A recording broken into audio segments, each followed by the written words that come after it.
অত্যন্ত পারিশ্রমিক করেছি, তাই একটি ব্যাখ্যা হয়তো বাংলাকে দেবো। কারণ আমি বহু শিক্ষার পেছনে হয়তো কর্মের যোগে সেটার পেছনে দৌড়েছি, তাহলে সেক্ষেত্রে আমাদের কখনো বিফল হতে হয়। কর্মের কাজের ক্ষেত্রে আমরা যখন লড়াই করতে যাই অর্থ নিয়ে, তখন আমাদের দাম্পত্য জীবনে কখন গ্রহদশা আমাদের বিভ্রান্ত করে দেয়, আবার কখনো আমাদের উচ্চ স্তরে নিয়ে যায়, তখন আমাদের অর্থ হারিয়ে যায়। আজকে দেখবেন আমরা যে সমাজে চিৎকার হচ্ছে, এটাকে ভালোভাবে ভালো চোখে মেনে নেওয়া যাবে না। এই সমাজের যে পরিস্থিতিটা ঘটে যাচ্ছে, সেটা সমাজের একটা উৎপাত, একটা সময় হলেন। আবার যদি সেই উৎপাত হয়ে আমরা লড়াই করি, তাহলে জানবো এই বাংলার পরিস্থিতি হয়তো সবাই ভেঙে পড়েছিল, আবার নতুন করে হয়তো বাংলায় এই রাজনীতির জনজোয়ারে জনগণ ভেসে যাচ্ছে। তাহলে একটি স্লোগান হয়তো বাংলায় দিয়ে যাচ্ছে, সেখানে জানি না বাংলার মাঝে কি ঘটবে। কারণ রাজনীতিতে হয়তো আর জিতে লড়াই হয়েছে, আর সেখানে বাংলার জনগণ হয়তো একদিকে ঢল নেমে পড়েছে, আর একটি স্লোগান হয়তো বাংলার মানুষকে দিয়ে যাচ্ছে। কারণ এই বাংলার মধ্যে একটা সবাই দেখবেন, সে সবাই আমাদের বাংলা শান্ত শিষ্ট ছিল। আজকে যদি আমরা ভাবি সে আমাদের বাংলা এই রাজনীতি করে আমরা জোয়ার ভাসিয়ে, কেউ বললে খেলা হবে, আর কেউ বলছে আরেকটি স্লোগান। এই স্লোগান দিতে দিতে সমাজের দুর্ভাগ্য না নেমে যায়। কারণ যেটা সৌভাগ্য ভাবলাম, সেখানে তো দুর্ভাগ্য আসতে পারে। কারণ কর্মযোগে যখন দুর্ভাগ্য আসে, তখন তাকে মেনে নিতে হয়। আর রাজনীতিতে যখন দুর্ভাগ্য এসে যায়, তাকেও মানতে হবে। এটা ধর্মের পেছনে লড়াই থাকলেও তাকেও কিন্তু একটা সময় ঝড় বয়ে আসে, সে ঝড় রোকার ক্ষমতা কারো থাকে না। আর প্রকৃতিতে যখন কোনো ঝড় বয়ে আসে, সে ঝড় কোন দিক দিয়ে বয়ে যায় সেটা আমরা জানি না। কারণ একটি তিলক পরে আমরা পথে গিয়ে উৎপাত হয়ে যে ধর্মের ব্যাখ্যাগুলো এই সমাজের জনগণ করছে, তাতে করে দুটি ধর্মের মাঝে হিংসা বৃদ্ধির লড়াই হয়তো হবে। একজন বলছে আমি সফল, আরেকজন যদি বলে আমি বিফল হয়ে গেছি, তাহলে এক্ষেত্রে এই বাংলায় সবাই কি ঘটবে আর কি পরিস্থিতি আসছে, তাই তো সবাইয়ের আবেগ ভেঙে পড়েছিল। আর হয়তো উৎপাত হয়ে আমরা যদি ফের নতুন কিছু এই বাংলায় উৎপাত হয়ে লড়াই করি, কেন রাজনীতির লড়াই, আর সেটা তরজার মতন হলেন। কারণ একটা সময় তো আমাদের তরজা হতো, সে সমস্ত স্মৃতি তো মুছে গেছে, এখন রাজনীতির তরজা হয়। আর সেই রাজনীতির তরজায় দেখবেন জনগণ আজকে ঢল নেমেছে।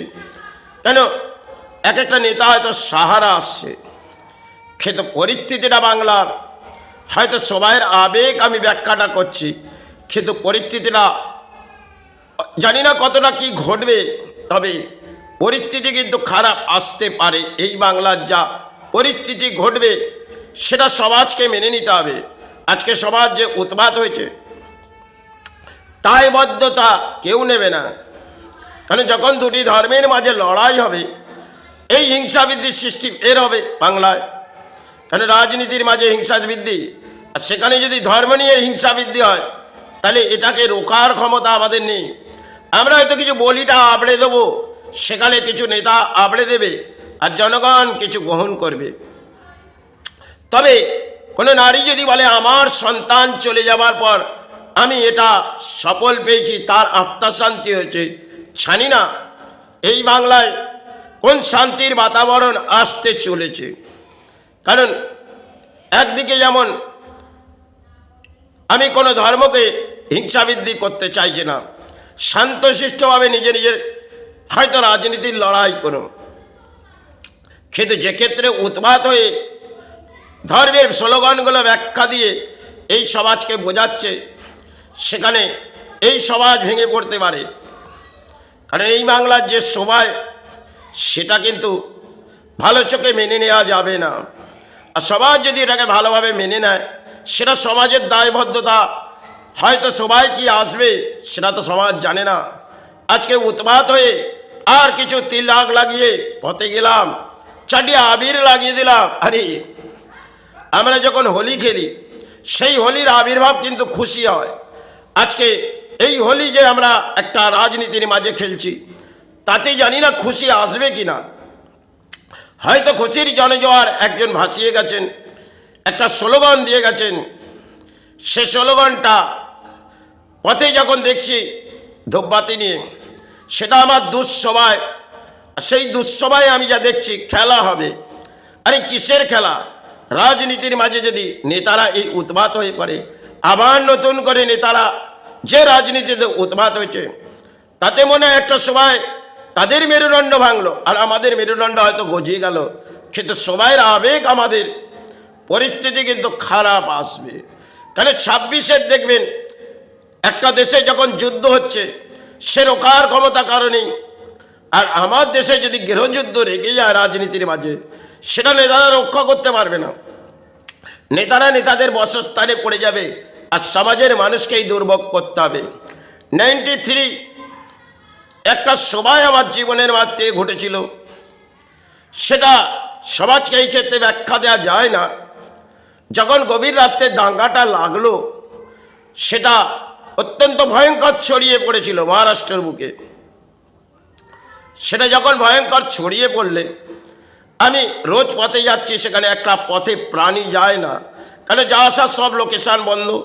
কিছু সেনা হয়তো সেই জায়গায় সুরক্ষা করছে, আর সেটা আমি হয়তো নিজের জেদ বজায় করছি, কিন্তু এই জেদ বজায় করা যায় না। তবু আমার ধর্মের আশ্রয় নিয়ে আমি সেটা করেছিলাম। হয়তো প্রাণে বেঁচে গেলাম, কেন যারা মারতে গেল 3 জন ইসলাম, একজন পিস্তলে গুলি তিনি কিন্তু রেডি রেখেছে, আর একজনের হাতে ছুরি। তিনি কিন্তু অস্ত্রটা ফেলেছিলেন মা বোম্বা দেবীর সামনে, কিন্তু আমার দেহের মধ্যে আঘাত হয়নি। তাই সবাই ক্ষেত্রে আরও কিছু ঘটেছিলেন 93-তে। সেটা জীবনের মাঝ দিয়ে যখন বোম্বা দেবী এক একটা গাড়ি জ্বালাচ্ছে, আর একদিকে যেমন হিন্দু মরছে, একদিকে মুসলিম, সেটা জীবনের মাঝ থেকে দেখেছিলাম। সে দুঃসময় হয়তো আমি জীবনে কাটিয়েছি, কারণ কিছু মানুষের অন্ন আনার জন্যে আমি পথে গেছি।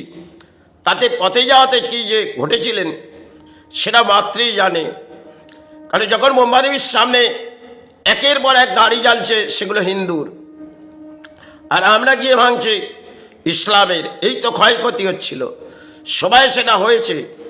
হয়তো যে জায়গার মাঝে আমি ছিলাম, সেটা আমি এটা মেনে নেব। আমারও ক্ষোভ এসেছিল, তখন বাল্যকাল, আমার হয়তো এতে ক্ষোভ এসেছিল। সেই ক্ষোভটা যখন আমি বুঝে নিলাম যেটা ধর্মের লড়াই হচ্ছে, 2 ধর্মের মাঝে লড়াই হচ্ছে, তাহলে এই লড়াই থেকে আমায় সরে যেতে হবে। কারণ আমিও কিছু পাপ কর্মের মাঝে চিন্তা ভাবনায় গেলাম, সেটা আমি সবাই ক্ষেত্রে সেটা থেকে সরে গেছিলাম। আজকে যেটা বাংলার মাঝে চলছে, সেটা কিন্তু সমাজ মেনে নিচ্ছে, কারণ সমাজের দায়বদ্ধতা আজকে যা রাজনীতির মাঝে এসছে, এক পক্ষের ঢল হয়তো আমরা নামাচ্ছি, কিন্তু জানি না এই বাংলার কি ঘটবে। হয়তো মেরুদণ্ড একটা ভেঙে গেছে, আর এই বাংলায় মেরুদণ্ড তো ভেঙে গেছে সময়ের আবেগে। আজকে যদি আমরা সেই নিয়ে উন্মাদ হয়ে পড়ি, জানি না এর জামটা কোথায় ছড়াবে। যাই হোক, শারীরিক দেহ সুস্থ নয়, সারাটার দিন হয়তো এই কর্মের পেছনে লড়াই ছিল। আবার কিছু ব্যাখ্যা করলাম, যদি ভুল হয় মা ক্ষমা করিস। হয়তো এই ব্যাখ্যা আমার করা যায়।